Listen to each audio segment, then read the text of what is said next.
A new leader stood before the American people on March 4th, 1913.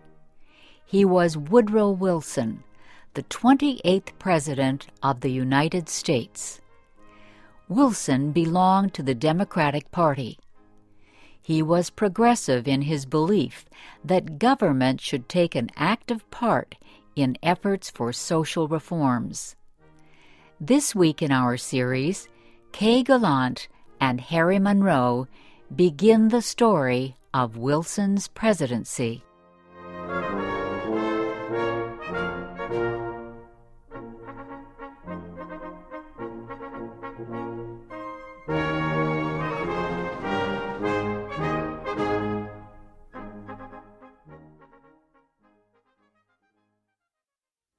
Woodrow Wilson had spent most of his life at Princeton University.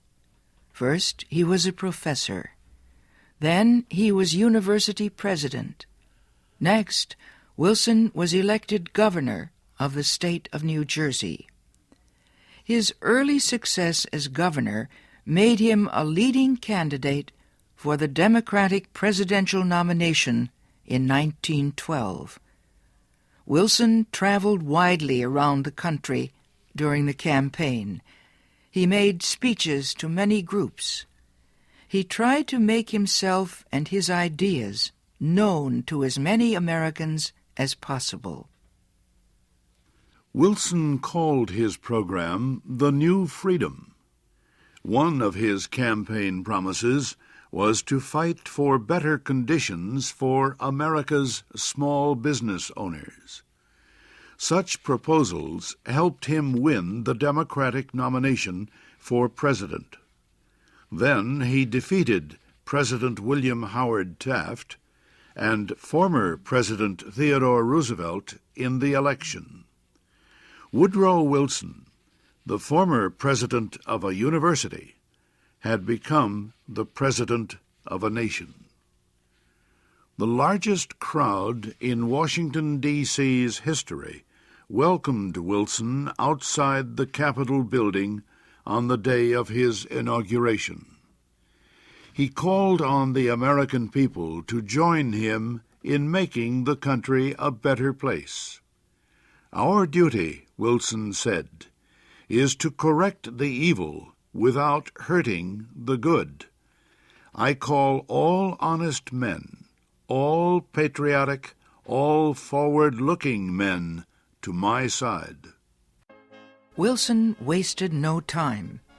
He immediately called a special session of Congress to act on Democratic campaign promises to reduce import taxes or tariffs. Wilson felt strongly about the need to reform these taxes. He broke tradition by leaving the White House to appear before Congress in person to appeal for his tariff proposals. Many members of Congress opposed Wilson's plans, but the new president used the results of a Senate investigation to win the fight. The investigation showed that a number of senators owned companies that depended on high tariffs for their profits. The votes of these senators were influenced by their property holdings.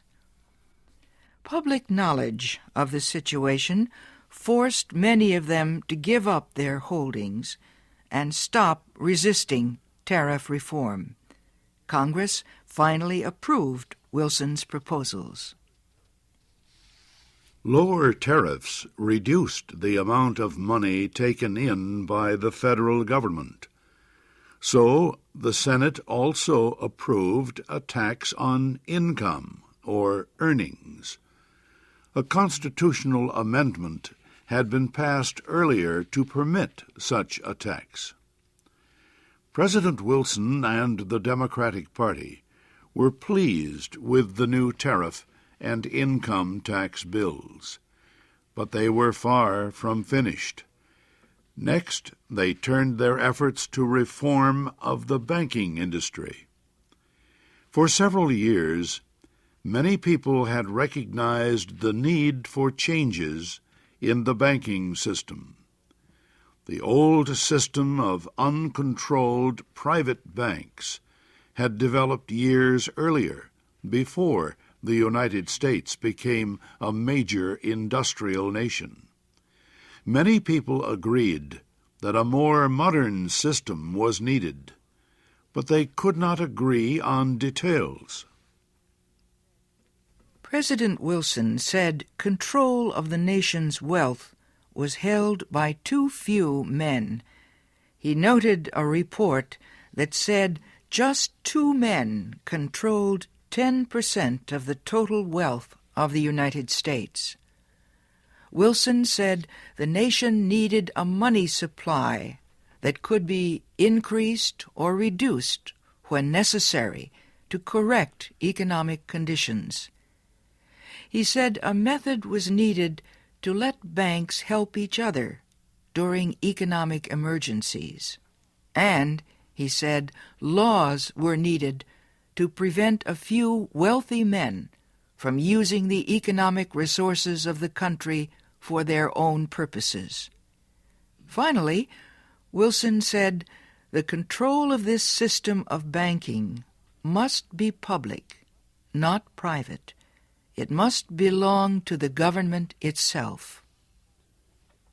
Wilson called his proposal for a central bank the Federal Reserve System. Under the plan, the nation would be divided into 12 areas. Each area would have its own Federal Reserve Bank. These area banks would not do business with the public.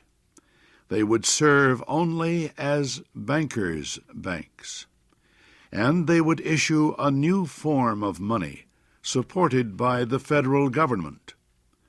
Most important, the leaders of the new system would be chosen by the government, not by private business. Bankers, business leaders, and their representatives in Congress sharply criticized President Wilson's proposals. They said government control of the banking system was socialism, not capitalism. But Wilson refused to change his proposals, and he helped to lead the fight to make them law. Finally, Congress agreed. It did not take long for bankers to discover that the new system was much better than the old one. Today, the Federal Reserve System is one of the most important institutions in the United States. For Woodrow Wilson, the fight over the banking system was yet another political success. He had won major reforms in the nation's tariffs, taxes, and banking systems. Now he told Congress that new legislation was needed to control the power of monopolies and trusts. These were the giant companies and business alliances that controlled complete industries.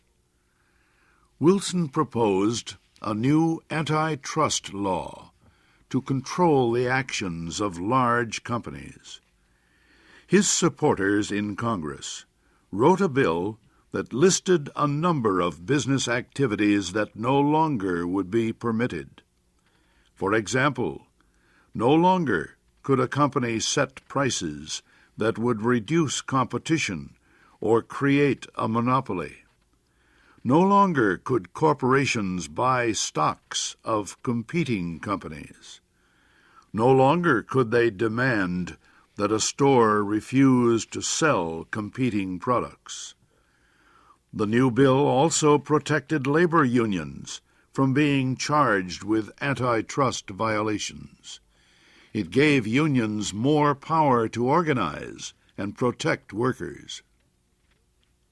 At President Wilson's request, Congress also prepared a law that set up a government agency called the Federal Trade Commission. The commission was given the job of investigating wrongdoing in business.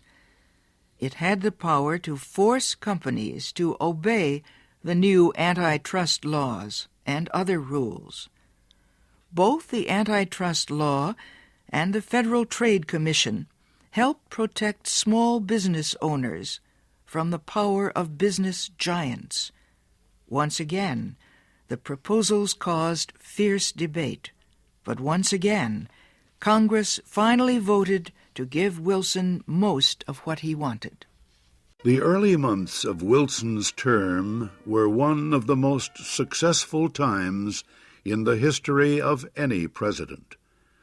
The new president had won the election by promising major reforms in the economic life of the country, and he had kept that promise. The reforms were not only a victory for Woodrow Wilson, they also changed the face of American business and economics for many years to come. The income tax, for example, grew to become the federal government's main source of money. Woodrow Wilson had taught history in the days when he was a professor at Princeton University. He knew his actions as president could influence the country for a long time. But as a historian, he also knew his own term in the White House could be changed by unexpected events. That is just what happened. Wilson campaigned for president mainly on national issues, but he soon was forced to spend more and more time on international issues. His first big problem was across the United States southern border in Mexico.